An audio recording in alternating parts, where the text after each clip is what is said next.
Now, Theresa May has promised to trigger formal Brexit negotiations before the end of March, but the Prime Minister must wait for the Supreme Court to decide whether Parliament gets to vote in favour first. If that is the Supreme Court's conclusion, the Lib Dems and others in Parliament have said they'll demand a second EU referendum on the terms of the eventual Brexit deal before they vote to trigger Article 50. And last week, two former Prime Ministers suggested that the referendum result could be reversed. In an interview with the New Statesman on Thursday, Tony Blair said it can be stopped if the British people decide that, having seen what it means, the pain-gain cost-benefit analysis doesn't stack up. John Major also weighed in, telling a meeting of the National Liberal Club that the terms of Brexit were being dictated by the tyranny of the majority. He also said that there is a perfectly credible case for a second referendum. That prompted the former Conservative leader Ian Duncan-Smith to criticise John Major. He told the BBC, "The idea we delay everything simply because they disagree with the original result does seem to me an absolute dismissal of democracy." So is there a realistic chance of a second referendum on the terms of whatever Brexit deal Theresa May manages to secure? Lib Dem party leader Tim Farron has said, "We want to respect the will of the people, and that means they must have their say in a referendum on the terms of the deal." But the Lib Dems have just 8 MPs. They'll need Labour support if they're to get their way. One ally is former Labour leadership candidate Owen Smith. He backs the idea of a second referendum. But yesterday, the party's deputy leader, Tom Watson, said that unlike the Lib Dem Brexit deniers, we believe in respecting the decision of the British people. And to discuss whether or not there should be a second referendum, I'm joined by two big political beasts. In Somerset, the former Lib Dem leader, Paddy Ashdown, and in Shropshire, the former Conservative Cabinet Minister, Owen Patterson. Welcome to you both. Paddy Ashdown, let me come to you first. When the British people have spoken, you do what they command. Either you believe in democracy or you don't. When democracy speaks, we obey. Your words on the night of the referendum. What's changed? Nothing's changed, Andrew, and that's what I said, that's what I still believe in. But look, the British people have spoken. We will not block Parliament debating the Brexit decision, Article 50, but we will introduce an amendment to say that we need to consult the British people, not about if we go out, but what destination we would then achieve. And, you know, there's a vast difference in ordinary people's lives between the so-called hard Brexit and the soft Brexit. Soft Brexit, you remain in the single market, you have to accept a degree of immigration. Hard Brexit, you're out of the single market, it'll damage many more jobs, and we have no immigration. Okay. And, so you know, why didn't you tell us this before the referendum? Why didn't you tell us before the referendum that there would be a second referendum on the terms? I did. No one told us that. I said, no, forgive me, I said it on many occasions. You may not have covered it, Andrew, but that's a different thing.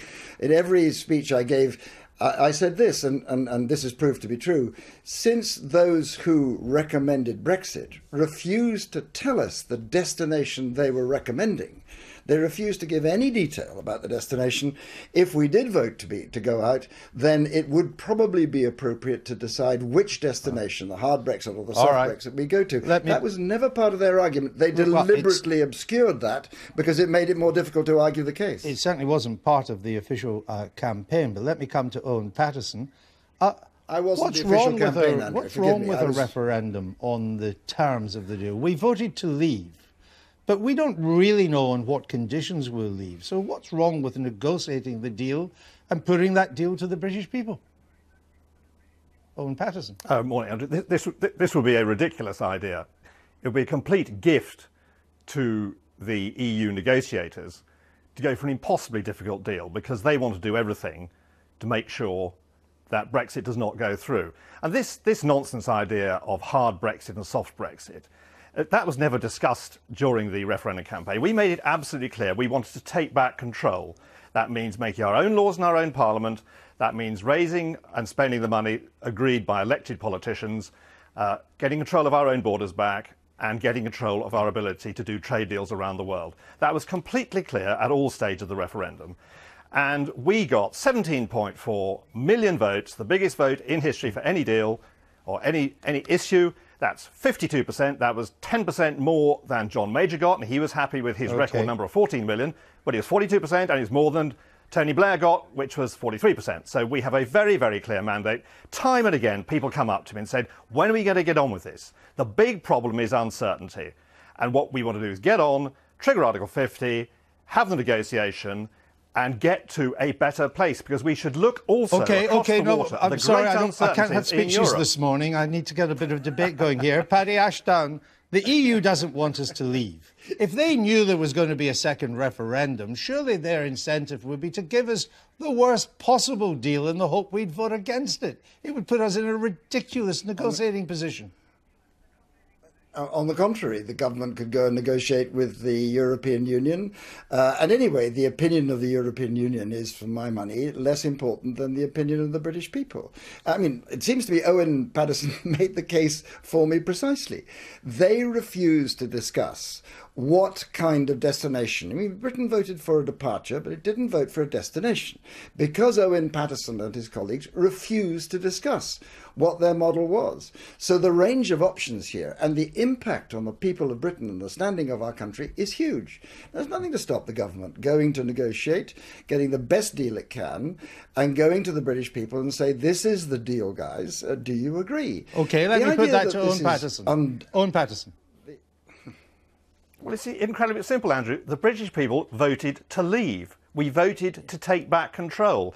Take back control of our laws, our money, our borders and our trading relationships. Yes, but most people don't know the shape of what the deal will be. Even the government can't tell us that. So why not have a vote on it?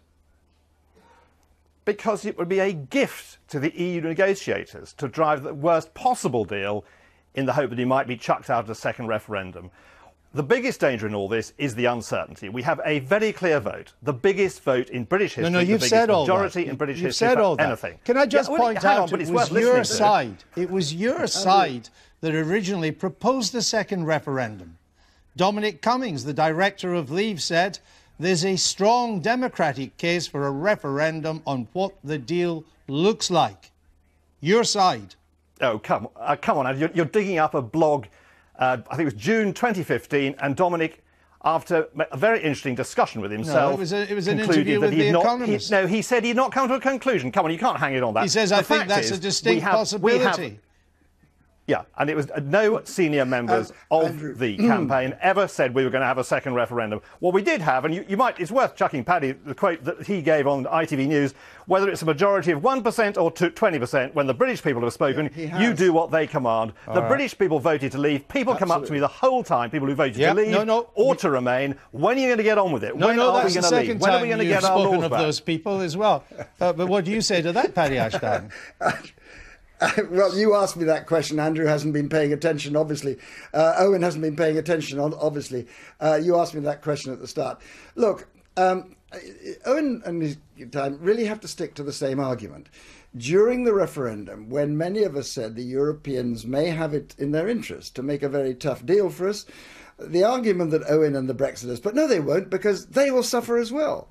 And indeed, I have to say that in many ways that's proved to be right. The European Union does not wish to hand us a bad deal because it may well be proved that they will suffer in the process. So we need a best deal for both sides. If we have a second referendum, why Owen is now, I can't understand, Andrew, if you'll forgive me, why Owen is now reversing that argument. Well, we'll come to him in a minute, but here's the question answer this one for me, please. Here's the question here's the question I'm going to ask you. If we have a second referendum on the deal, and we vote by a very small amount, by a slither, to stay in, can we then make it best of three? I know, Andrew, no one would propose it. Well, Vince Cable has. Vince Cable says that Owen, he thinks that if you won, you'd have to have a decider to make it the best of three. You'll have to put that in context, because I don't remember when he said it and I never heard him say it. But if you say so, Andrew, I'm sure you're right. Look, Independent, 19th of September. That is a decision on the outcome, on the destination. Let me come back to the central point, that the British people voted for a departure, they did not vote for a destination. And in the claim, in response to the claim that this is undemocratic, if it's democratic to have one referendum, how can it be undemocratic to have two? Owen Patterson, the British government on the brink of triggering Article 50, cannot tell us if we'll remain members of the single market, cannot tell us if we'll remain members of the customs union. From that flows our ability to make trade deals, our attitude towards freedom of movement and all the rest of it. Given that the government can't tell us, it's clear the British people have no idea what the eventual shape will be. That is surely the fundamental case for a second referendum. Emphatically not. They have given a very clear vote. And that vote was to take back control. We've been over the points of that just now. What the establishment figures like Paddy should really recognise is the absolutely shattering damage it would do to the integrity of the whole political process if this was not delivered. And people come up to me, as I've said for the third time now, wanting to know when we are going to get Article 50 triggered, when we are going to move to conclusion. Those people who voted to remain and voted to leave. If we do not deliver this, it will be absolutely disastrous for the reputation and integrity of the whole political establishment. And it has to be delivered. Let me put that point to Paddy Ashdown. It is very Brussels elite, isn't it? We'll ask you a question, but if we don't like the answer, we'll keep on asking it till you give us the answer we like. They did it with the Irish, they've done it with the French and the Dutch, where on Lisbon they just stopped answering the question and changed it all. It would really anger the British people, would it not? Well, there's an interesting question there, Owen. Andrew, I don't think it would. All the evidence I see, by the way, in public meetings that I attend, and I think it's beginning to show in the opinion polls, though, to be fair, there hasn't been a proper one on this yet. I suspect there's a majority in Britain who would wish to see a second referendum on the outcome. They take the same view as I do. What began with an open democratic process cannot end with a government stitch-up. And my guess is that, contrary to what Owen suggests, actually there is public support for this. And far from damaging the government and the political class, it will be seen that we are prepared to listen. So I think it's win-win on all sides. All right, well, we shall see. We need to end it there. Paddy Ashdown, have you eaten your hat yet? Andrew, as you well know, I've eaten 5 hats. No, I've not seen any. You cannot have a second referendum until you eat your hat on my programme. We'll leave it there. Paddy Ashdown, Owen Patterson. I've eaten a hat on your programme, Andrew. Oh, no, you didn't. I would have remembered that. Anyway, we'll leave it there. Thanks to both.